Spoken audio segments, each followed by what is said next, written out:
Mas Ageng. Oke, Mas Ageng Surabaya ya. Oke. Jadi intinya bahwa tadi kalau Tuhan apa mengizinkan, kalau Tuhan apa tadi? Enggak, kalau pengen rumah itu nanti kalau Tuhan mengizinkan. Konfirmasi ada 2%. Kalau satu enggak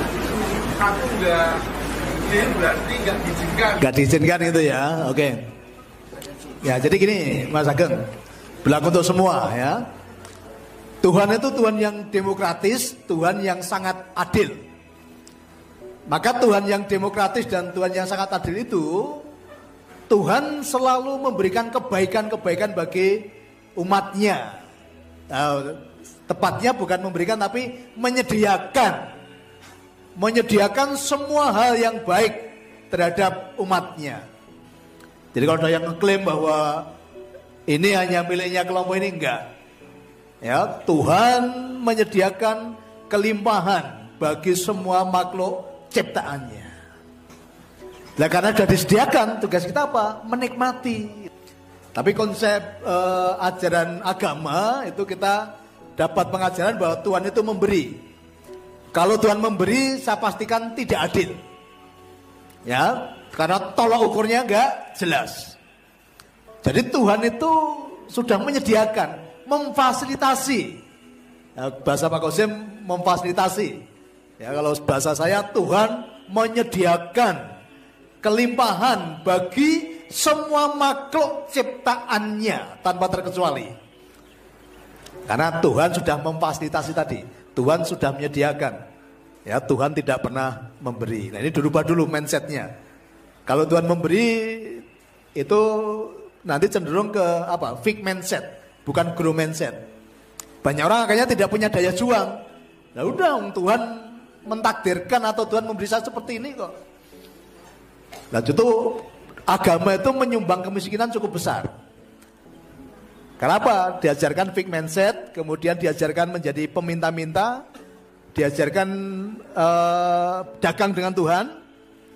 Selama ini kalau kita diajarkan kalau kamu sedekah, nanti Tuhan gantikan berlipat-lipat. Yang kamu rasakan ketika kamu sedekah dan berharap ganti berlipat-lipat, rasamu miskin atau kaya? Miskin, memberi tapi berharap ganti berlipat-lipat. Rasamu karo perbuatanmu gak sinkron. Iya kan?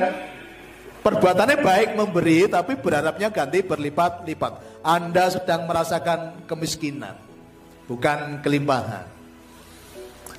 Maka yang saya ajarkan apa? Memberi itu sebagai bentuk ucapan syukur, bukan berharap ganti berlipat-lipat.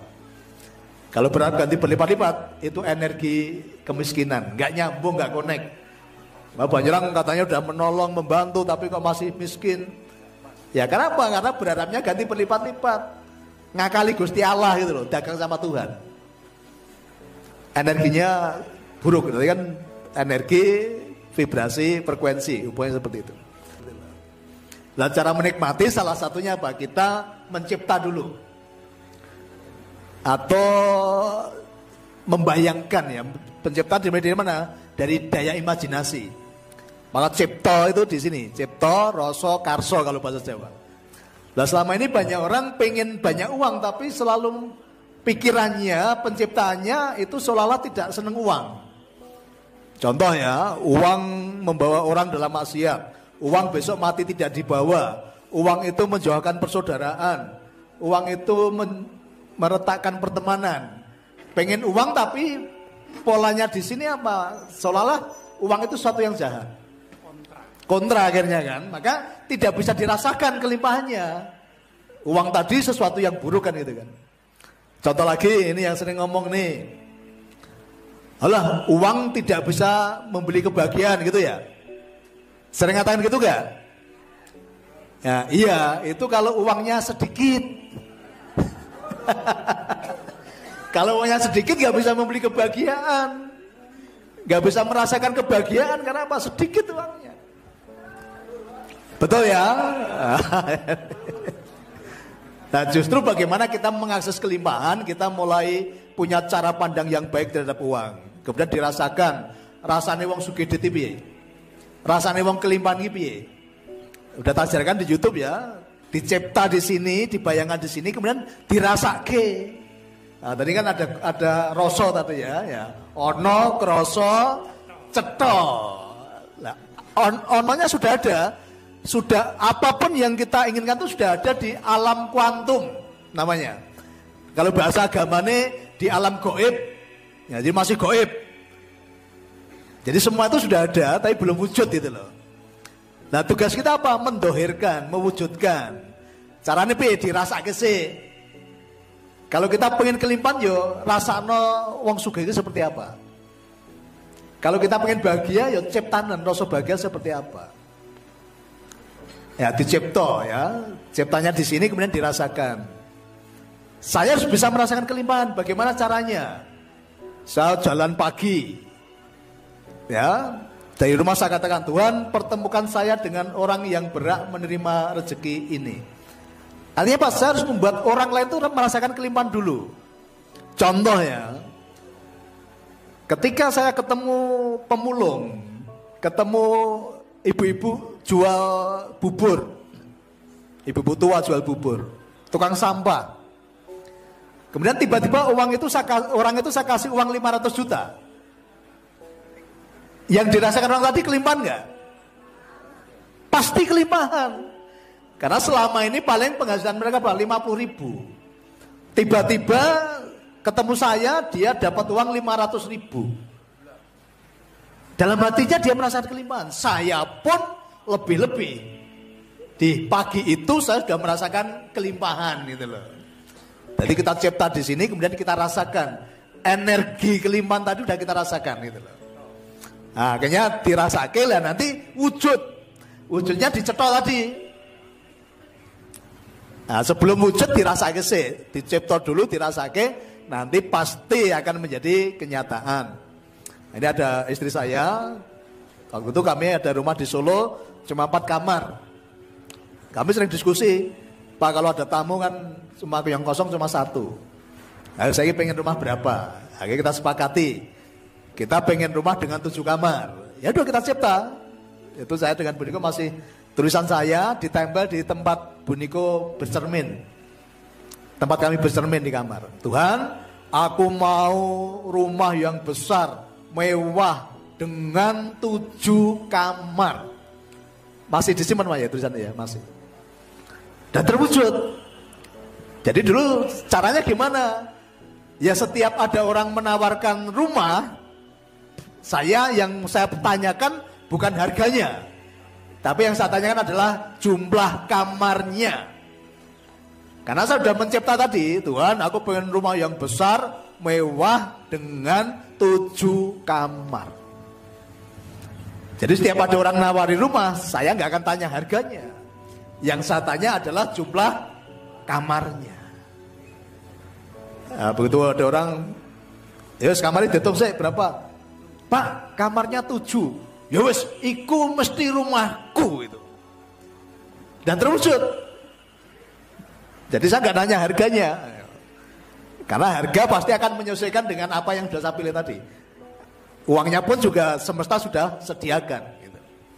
Nah itu namanya mencipta. Tapi dirasakan nanti ya, dirasakan. Dan Tuhan pasti mengizinkan untuk sesuatu yang baik. Yang dijawab dari pertanyaan Bapak sudah dari kaya gerakan-gerakan yang dilakukan oleh seperti ini apa sudah menunjukkan bahwa kalau membaca tafsir itu tentang bisa menunjuk ya.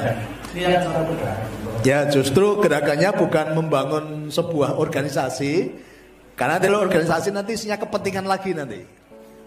Kesadaran itu dimulai dari mana? Ya masing-masing kita itu tadi yang masih pingsan tadi dengan doktrin-doktrin orang lain, doktrin dari luar, sadari bahwa kita ini udah bangsa yang besar. Kalau bangsa yang besar tidak perlu mengecilkan yang lain. Kita ini udah bangsa yang punya peradaban tinggi. Kalau udah tinggi tidak perlu merendahkan yang lain. Nanti kalau dibuat organisasi nanti kita sombong nanti, merasa kita besar, kita tinggi, akhirnya membuat yang lain nanti rendah dan lain-lain. Nah kuncinya apa? Kalau kita sudah sadar, otomatis kan kita sudah tidak mengikuti ajaran mereka. Kalau mereka sudah tidak ada yang mengikuti, otomatis mereka tutup sendiri nggak? Tutup sendiri.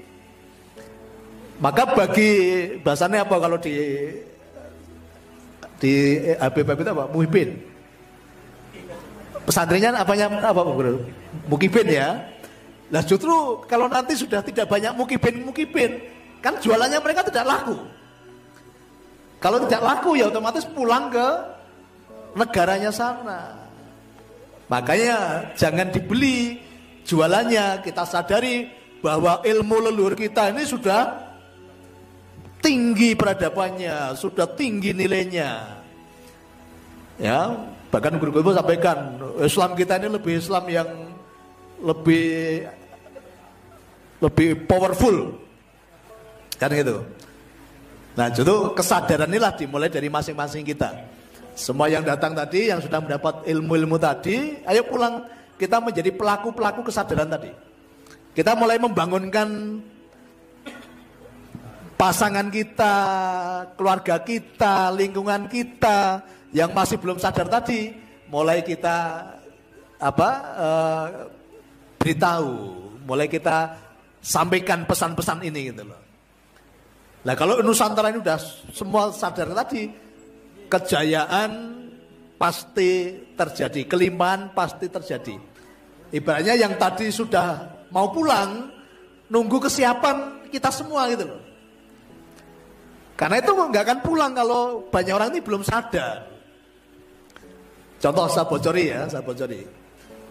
Kalau saat ini dibawa pulang, itu belum bisa menjangkau semua atau tidak sampai ke semua masyarakat.